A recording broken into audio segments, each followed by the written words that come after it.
Welcome to Stubs with Jason. S-T-U-B-S spells stubs. S-T-U-B-S spells stubs. Stubs.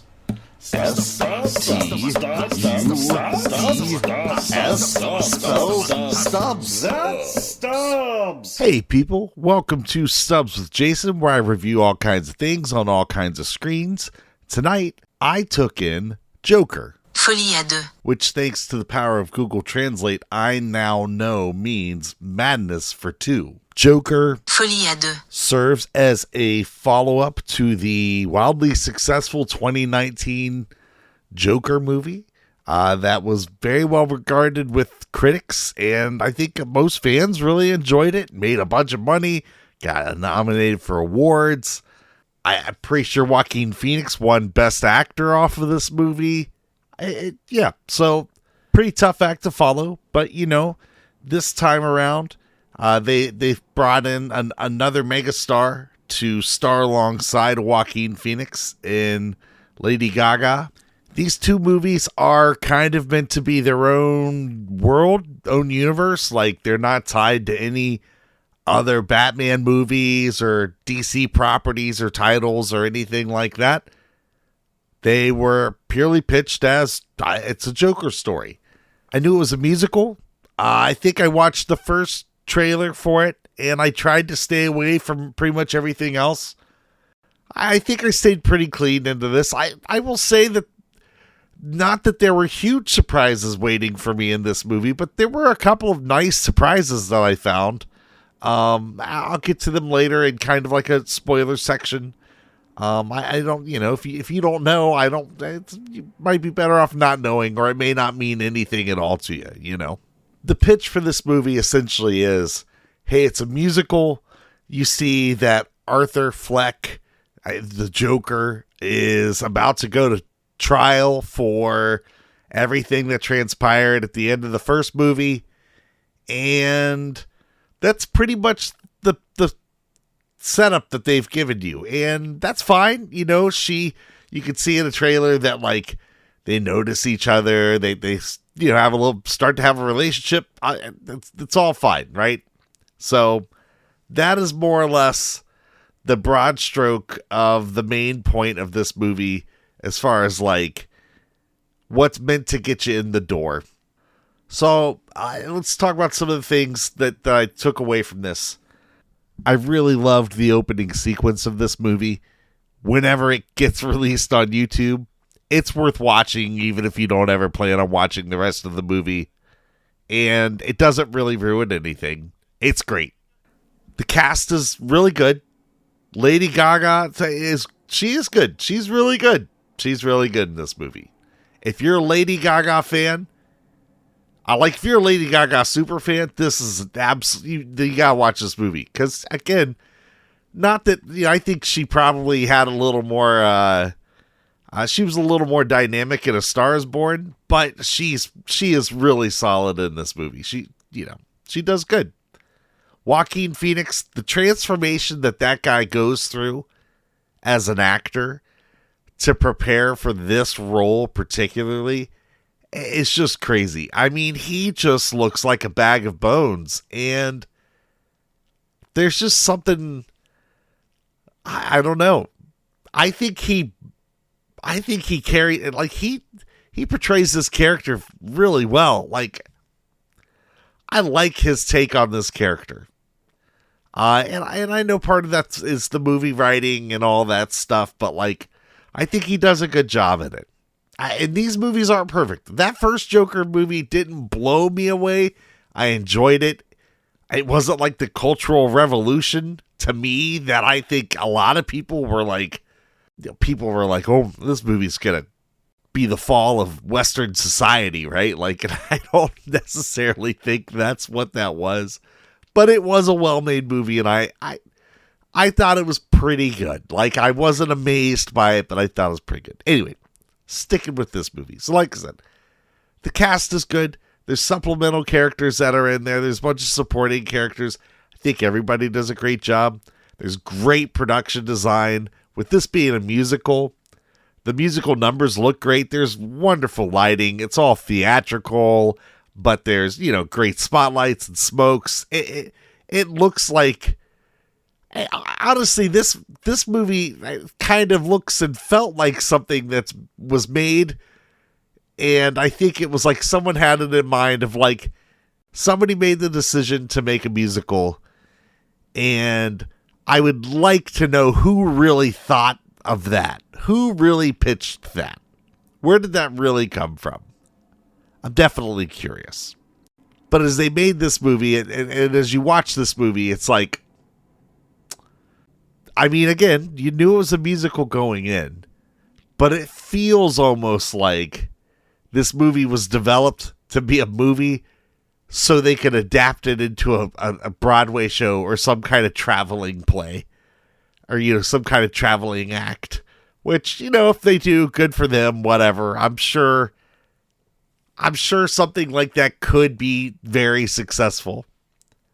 But yeah, we all knew what we were getting into. And those, the way those are presented are as good as that could be as far as I'm concerned. Moving on to the story, I don't know. There's parts of it that I really like. And there's some heavy scenes, and obviously a lot of this movie is built around establishing and developing the relationship between Joker and Harley. And I think there's parts of that work really well. And again, their chemistry is really good, like as far as the actors go. I just don't know if this movie gets to a satisfying conclusion. I'd just be completely honest with you. There was one point, and I don't know. I know music, when you have a musical, you're just going to have a longer movie. Jordan was struggling. Jordan seemed like he was struggling to stay awake for this thing.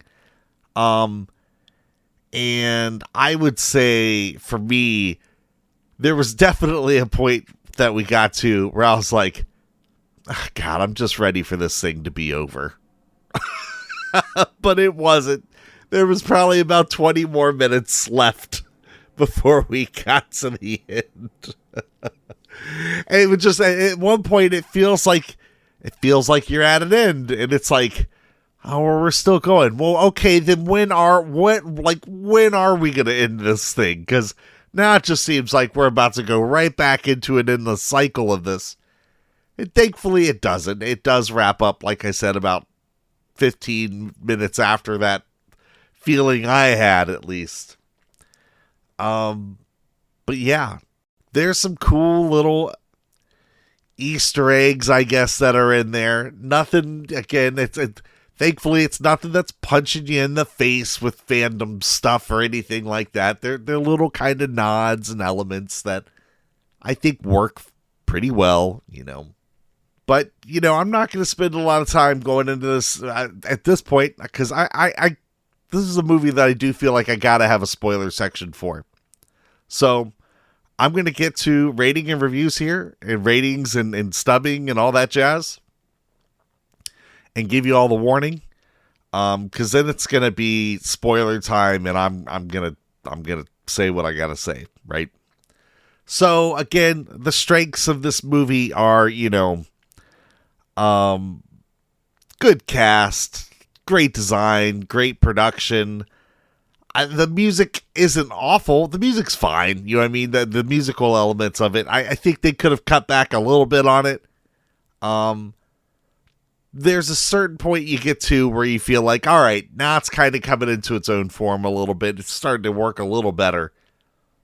With all of that said, I don't feel like it really reaches a satisfying conclusion. I think it gets kind of sloppy, and it's just not clear. There just needs to be a little more transparency, I think, around some of the items where this movie wraps up. Yeah. So, To stub or not to stub? This is easy. Not to stub. No stub. Like, very easy for me. Like, if you're a huge Lady Gaga fan, then go see this thing, and you'll have a wonderful time. That's really the only group of people that I can strongly endorse this movie to. Because I don't think it's such a great musical that you have to go and see it. And it's not such a great Joker story that you can't miss it in the theaters. Like, it's just not. You can watch this thing at home on a rainy day and you'll be like, okay. That's fine. You'd probably be like, that wasn't too bad. And you're right, maybe it's not too bad, but I don't know. It also has a little bit of a tough sell, because again, it's following up a fairly successful movie. Like, while I didn't think that movie was perfect, I liked what they did with it. And it was dark, and it had great tone and content, and it was just like, I did enjoy kind of the table they had set, especially at the end, where it all just kind of turns up to 11, and it's just like, yeah, I know the part that made everybody thinking America was going to end, because that's, riots and stuff. But we don't do that in America. Come on. Anyway, sorry.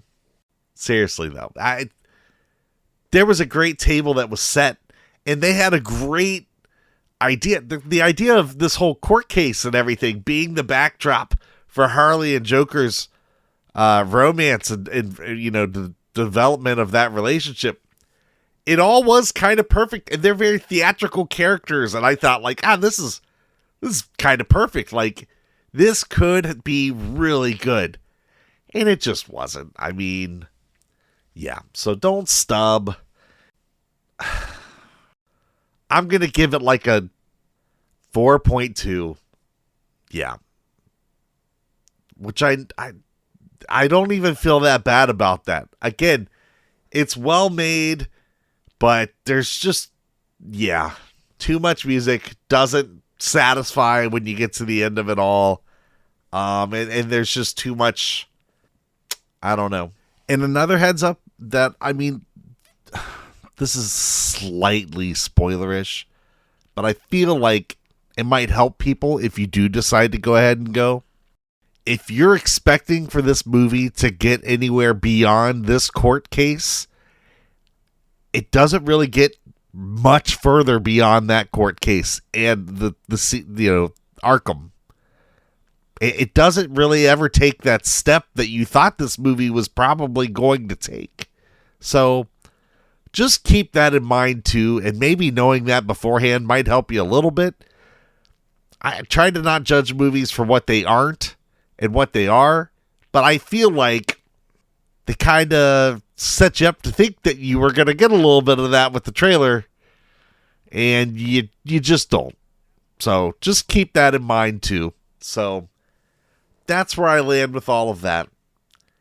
This is your warning, because I'm going to go into spoiler time and just really just get to it. So here we go. All right, so a couple of things that I really liked as far as like to me, they may not really be spoilers at all, but I didn't know them going into it, so I don't want to ruin that for anybody. Harvey Dent's in this movie, and he's just a guy. He's just literally playing the district attorney for Gotham, and it doesn't do anything special. He's literally just a guy who shows up, does some interviews, and then he is in the court case. Like, he is the prosecuting attorney. He is representing the state against Arthur Fleck / Joker. And, again, the guy's kind of, I don't know, stuck up and snobby, which is fine. Like, but it was a nice little inclusion. I thought that was a nice little touch. Again, they could have went crazy overboard with it. They didn't. You know what I mean? So the other inclusion that I liked was the fact that they brought back, let me see here, Zazie Beetz. She played Sophie. So this was the neighbor who he imagined the romance with in the first movie. Now, I'd have to go back and watch, but I could have swore he kills her because she has a daughter. I don't know. I haven't watched that first Joker. I saw it once in the theater, and I think I watched it once at home. And that's it. But I could have swore she was gone. And honestly, I was kind of surprised that this movie definitely makes more mention of the first movie than I guess you would have really thought. Like, at least I thought anyway. Like, doing a refresher might not be the worst thing ever. But on the other hand, I don't know. Maybe you don't even really need to. I don't think it's going to make anything better. There's a lot that's given to you at name value that you have to connect, which is fine. That's fine, right? So the other reprising character, or the other character who came back, was a guy named Lee Gill. He is Arthur's boss. He was Arthur's boss when Arthur was a sign twirler. So if you don't remember, Arthur kills a guy right in front of him, and he's as they call, a wee person. And he, they show up and they testify in court kind of to the character of Arthur Fleck, and yeah, there's, on top of this court case, there's very much a huge tone of, like, I don't know, it kind of has some commentary on the defense, on the insane, like, mentally ill defense. I mean, I don't think it's a commentary. It's just a big part of the movie. Like, Arthur's lawyer, is banking hard on him, like, resting on the defense that he's crazy, he's got a split personality, all these terrible things that happened to Arthur were what led up to the manifestation of this alter ego, the Joker. And the Joker was driving, more or less, when he did all these terrible things at the end of the last movie. And then the prosecuting team, to Harvey Dent, they are more or less just trying to bring that defense down and say, no, Arthur Fleck, he knew what he was doing when he did these things. So there is a weird balance there that they're trying to get you to, as far as, like, making a decision as a viewer. Like, well, is he really in control or is he not in control? Is there another personality there? And that kind of gets heightened even more, like, as you go through this movie and as you see Joker / Arthur's relationship with Harley develop. Well, by the time you get to the end, you find that she isn't really interested in what you would call the Arthur part of this at all. She literally just wants Joker. She wants this dude who's been portrayed out there as a revolutionary, who's just ready to come out and lead all of the downtrodden of Gotham to,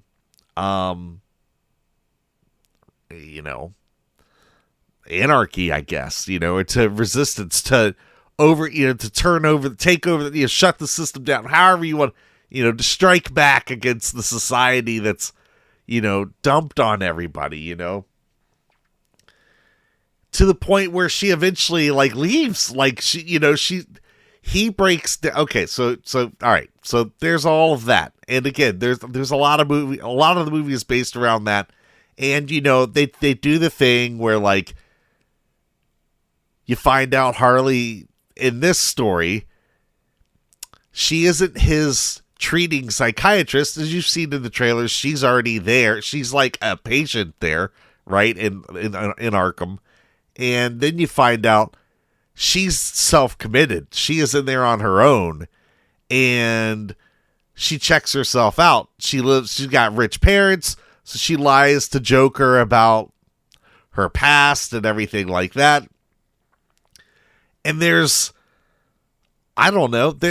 She's not honest with him at a lot of times, and she is a destructive person like, she is a bad influence on him. She wants to bring out the bad things that he does, and he just wants her because he's been lonely his whole life, right?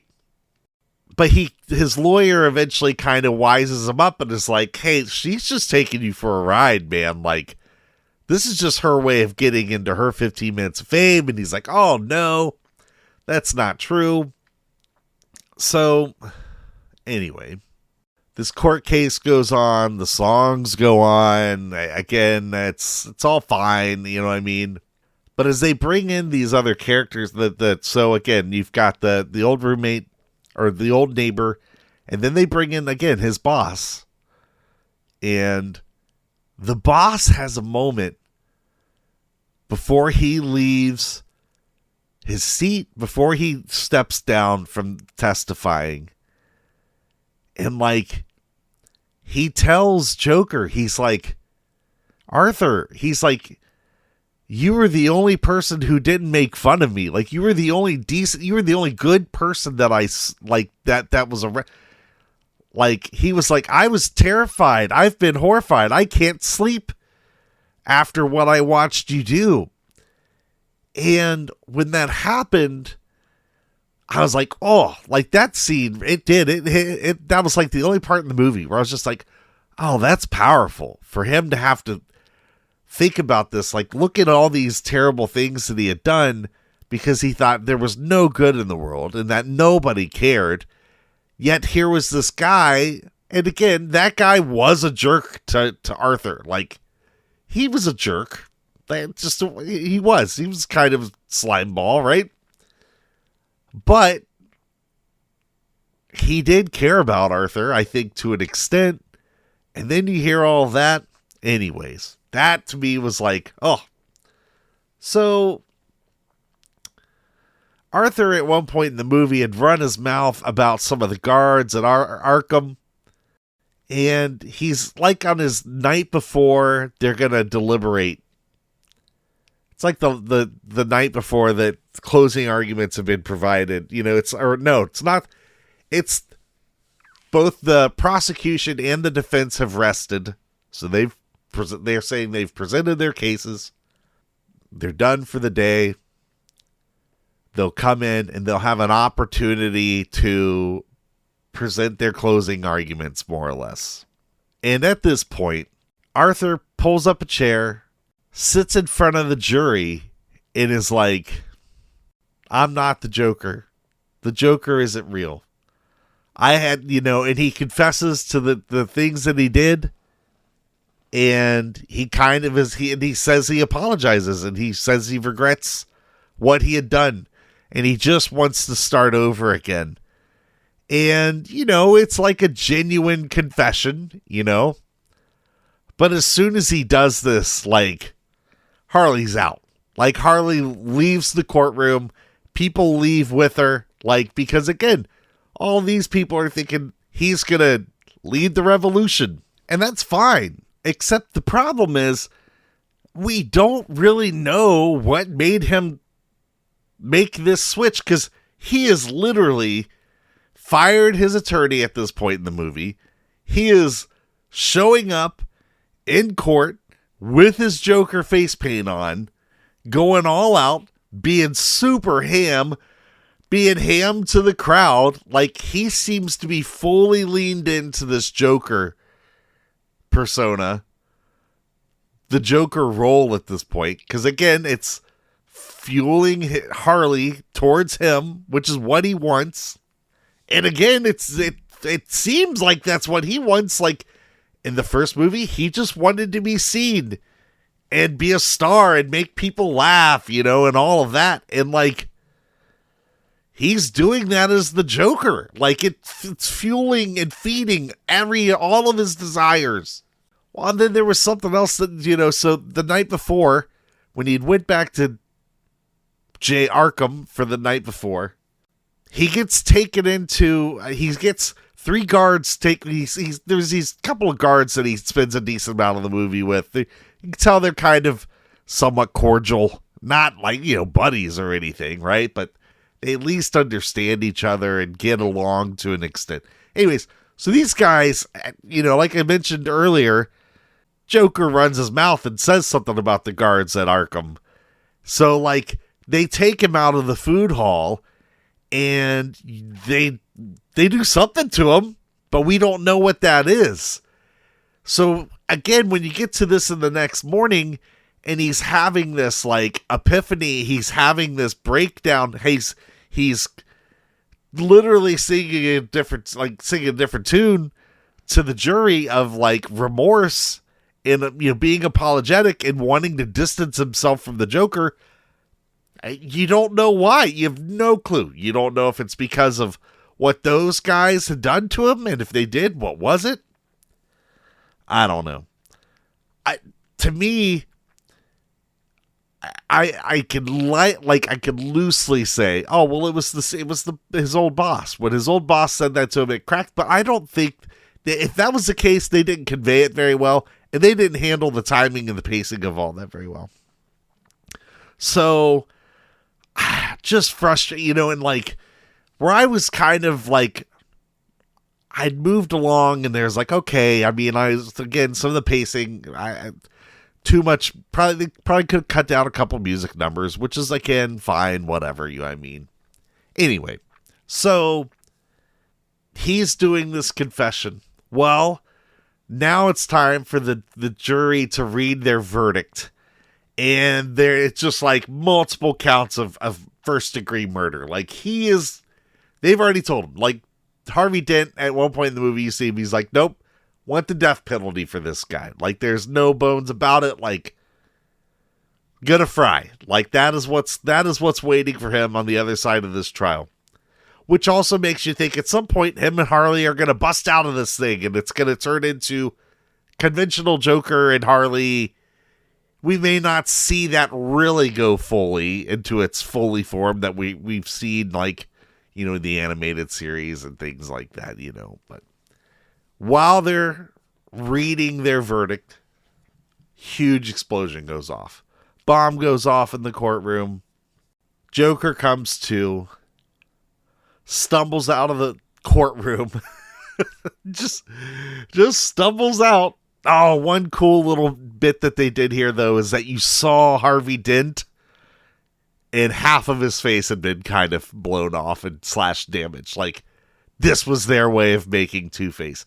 Thankfully, that's as far as it went, but that was pretty cool. I was like, okay, that's a good little touch right there. That's perfect level of how you handle that situation as far as I'm concerned. Anyways, Joker gets out, stumbles around.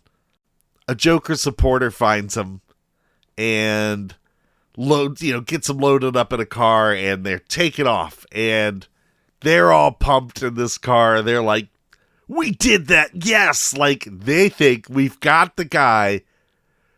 It's time. Like, we're about to let it loose on this town. We're going to burn it all. Like, that is what they think. Well, I mean, again, Arthur's had this change of heart. So he bails on him, takes off, just rolls out of the car and just starts running. Runs back to his old place, which Harley had mentioned earlier that she bought a place in his old apartment building so they could have a home together. So, because she is crazy. Again, you don't fully understand exactly where she's come from, and all that. Like, she is crazy. She's crazy. So he's walking up the stairs. He just smiles when he sees the stairs. And it's a nice little touch, because it's like, if you've been in prison, you would just smile just at seeing home or something that reminds you, like, oh my gosh, I'm home. Something familiar, something comfortable.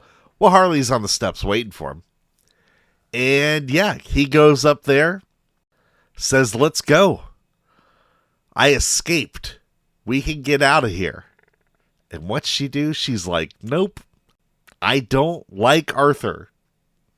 I'm here for the Joker.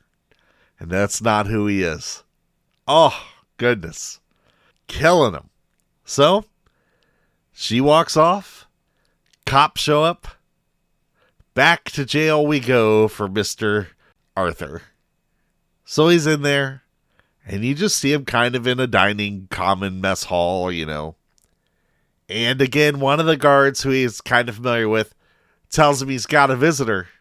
So he leads him off, and they're walking, and while he's doing that, he gets stopped by one of the other inmates.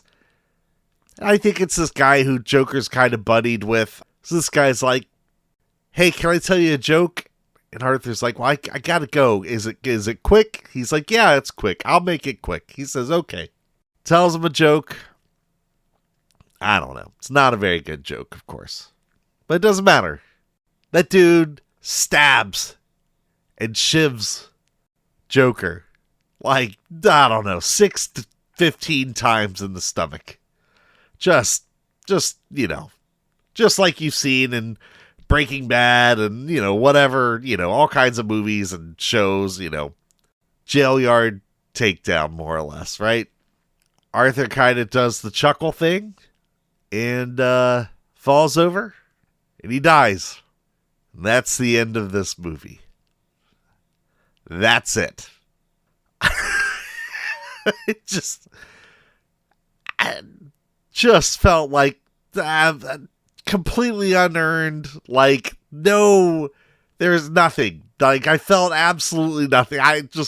When that happened, I was so disappointed. Like, it was just like, it immediately made me so disinterested. I missed that in the background, as you see Arthur slowly die, just laying there on the floor, the guy who had stabbed him cut the sides of his mouth and started laughing. Like, I guess he's going to be the next Joker.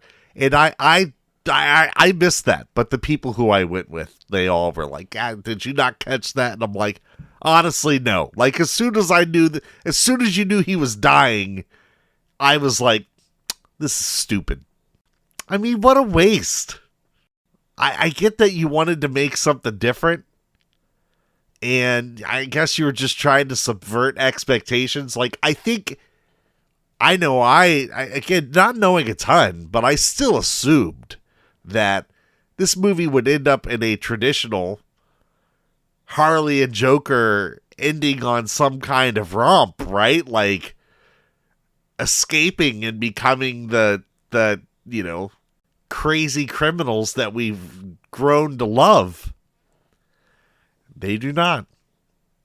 That's it. That is how this movie ends. Just super flippin' disappointing. Like, I don't know. There were so many other points where it's like, if you're gonna kill him, make it shocking. Like, make it something. Like, do something with it. Blow him up in the courtroom. Like, it's so pointless. So pointless. Like, when this ended this way, I was like, I wish they wouldn't have called that first one joke. Like, if these were two movies that were you just wanted to call them, I don't know, Crime Guy, and then Crime Guy who sings a bit. I think that's a much better idea than saying that these are Joker stories. I don't know. Again, I like the idea of being flexible with, like, you know, like, I do like when properties kind of do something new and mix things up and everything. Like, there's a lot of history. There's a lot of times where I've seen things over and over and over again, and I don't need that, right? But I don't know. This one just wasn't as dark. It just didn't feel as weighty. Like, I don't know. Doesn't feel like I don't know. If you're going to make a sequel to a very successful movie, you better come with a really good sequel. They didn't come with a really good sequel here. Not really. They came with, again, there's parts of it I really like, and there's elements of it that I really like, but no. Don't waste your flipping time on this movie. That's what I would say if you're a big Batman fan. But that said, my uncle who went with me, he loves Batman. He said he thought it was pretty good. He did enjoy it, definitely a little more than me. But same notes though. all of us, when we walked out, were like, boy, that ending just super let down. So, all right, I've ranted about this long enough. If you saw Joker, reach out to me. Let me know what you think. Throw a comment out there. As always, guys, feel free to like, subscribe, share, all that jazz. You'll be hearing from me again soon. As my plastic surgeon always said, if you gotta go, go with a smile.